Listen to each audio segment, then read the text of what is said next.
नमस्कार दोस्तों। आज देश की सबसे बड़ी अदालत की चौखट से जो आवाज़ आई है उसे सुनकर के आपकी रीढ़ की हड्डी में थोड़ी सी हलचल हुई। क्या आपको लगा कि इस देश में अब भी कोई जो सत्ता का मदमस्त हाथी के सामने आईना लेकर खड़ा हो सकता है, या आप भी गोदी मीडिया का नफरत चाट खाकर सो चुके हैं?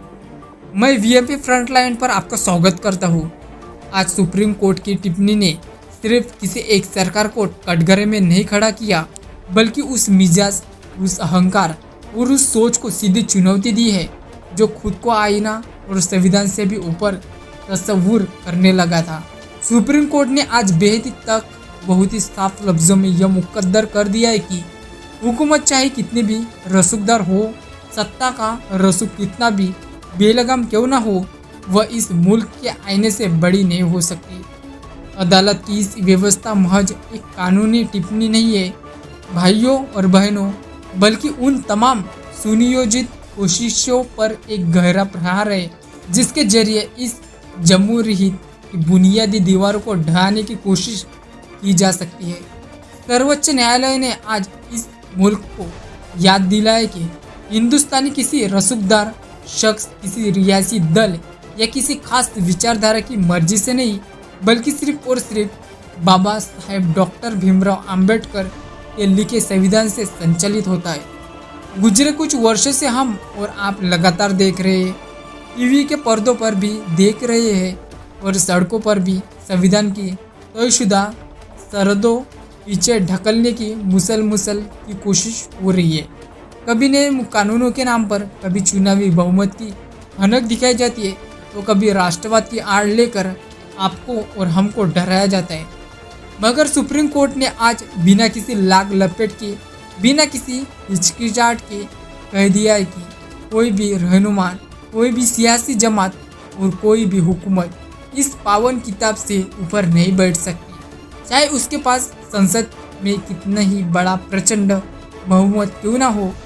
अदालत ने दो टूक कहा है कि आईन की सर्वोच्च ही हमारा लोकतंत्र की धड़कन है। संसद कानून बना सकती है, हुकूमत नीतियाँ आखिरकार कर सकती है, लेकिन कोई भी इस देश के बुनियादी ढांचे यानी बेसिक स्ट्रक्चर को छू नहीं सकता। यही वो लक्ष्मण रेखा है जिसे लांघने की इजाज़त इस मुल्क में किसी को भी नहीं दी गई। सुप्रीम कोर्ट ने इस बात को भी स्पष्ट किया है कि इस सरजमी पर सिर्फ और सिर्फ कानून का राज चलेगा, किसी शख्स, किसी सनक या मनमर्जी का नहीं। लेकिन क्या कोई वाकई ऐसा हो रहा है? आप खुद से पूछिए दोस्तों। जब रात के अंधेरे में कानून के मायने बदल दिए जाते हैं, तब व्यवस्था कहाँ सो रही होती है? या जनता इतनी नासमझ है कि वह बहुमत के इस अहंकार को नहीं समझती? अदालत का यह बयान ऐसे वक्त में आया है जब मुल्क में अक्सर शिकायतें आम हो चुकी है कि हुकूमत से असहमति जताने के अपराध की श्रेणी में डाल दिया गया है। अगर आप सरकार की किसी नीति का आलोचन कर देते हैं, तो शाम तक गोदी मीडिया के एंकर आपको देशद्रोह साबित करने के लिए अपनी स्क्रीन लाल पीली करने लगती है। सत्ता से सवाल पूछने वालों को डराने की पुरजोर कोशिश होती है, एजेंसियां सक्रिय हो जाती है। अदालत ने आज साफ किया है कि जमहूरियत ने आलोचना उतनी ही जरूरी है जितनी जीवित रहने के लिए सांस लेना। अगर हुकूमतों की आलोचना नहीं होगी तो उनकी जवाबदेही कैसे तय होगी? लोकतंत्र का मतलब सिर्फ 5 सालों में एक बार चुनाव जीत जाना नहीं होता, बल्कि आवाम के चुभते हुए कड़वे सवालों को सुनना और जनता का जवाब देने की जिम्मेदारी भी होती है। सर्वोच्च न्यायालय ने साफ कह दिया है कि लोकतंत्र का कोई भी एक खंभा दूसरे पर हावी नहीं हो सकता। न्यायपालिका पूरी तरह से आज़ाद रहेगी और जजों पर किसी भी किस्म का दबाव कतई बर्दाश्त नहीं किया जाएगा। यह टिप्पणी इसलिए भी अहम है क्योंकि हालिया वर्षों में बार बार ये आरोप लगे हैं कि फैसले को प्रभावित करने के जतन किए जाते हैं। जो फैसले सत्ता के अनुकूल नहीं होते, उन पर आईटी सेल एक्ट हो जाता है और जजों की ईमानदारी पर सवाल खड़े किए जाते हैं। सुप्रीम कोर्ट ने आज इन तमाम आशंकाओं को सीधे संबोधित किया है कि दोस्तों, मैंने कभी नहीं कहा कि मेरे चैनल को सब्सक्राइब कीजिए। मैं अक्सर कहता हूँ कि गोदी मीडिया के इस दौर में अगर आपको अपनी रीढ़ की हड्डी प्यारी है, तो आपको आज़ादी आवाज़ों को सुनना होगा। आज आपसे हाथ जोड़कर गुजारिश है कि हमारे इस चैनल को वीएमपी फ्रंटलाइन को जरूर से सब्सक्राइब कर लीजिए। यह गुजारिश इसलिए है कि क्योंकि यह वो जगह है जहाँ खबरें बिकती नहीं, बेबाकी से बोली जाती है, जहाँ गोदी मीडिया की तरह सुबह से शाम तक नफरत का तमाशा परोसा नहीं जाता, जहाँ असली मुद्दों पर बात होती है। अगर आप भी इस दौर में सच्ची पत्रकारिता को साथ खड़े हैं तो नीचे टिप्पणी बॉक्स में अपना नाम जरूर से लिखिए और चैनल को सब्सक्राइब जरूर से करें, ताकि सच की यह धीमी सी सही मगर साफ आवाज़ कभी खामोश ना हो। कुछ लोग वीडियो तो देखते हैं पर सब्सक्राइब करना भूल जाते हैं, तो आज सब्सक्राइब भी कर लीजिए। इतना तो आप इस लोकतंत्र के लिए, आज़ाद आवाज़ के लिए कर ही सकते हैं दोस्तों। इसलिए चर्चा को आगे बढ़ाते हैं।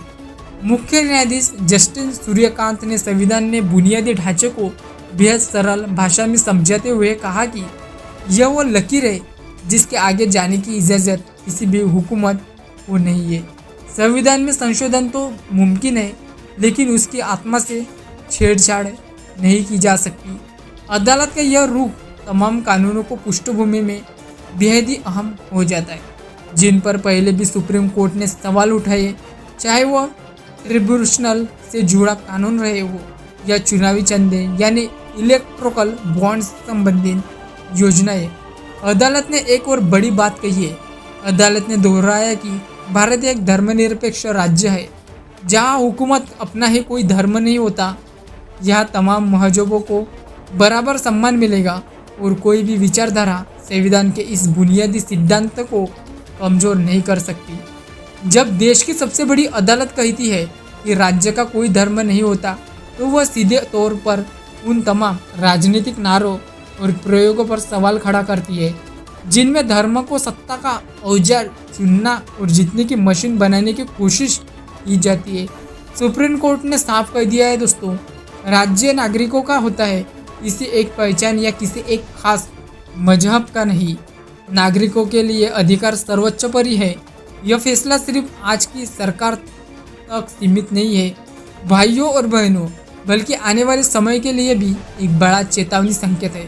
अदालत ने साफ कह दिया है कि बहुमत का मतलब मनमानी नहीं होता और सत्ता का मतलब संविधान से ऊपर होता ही नहीं होता।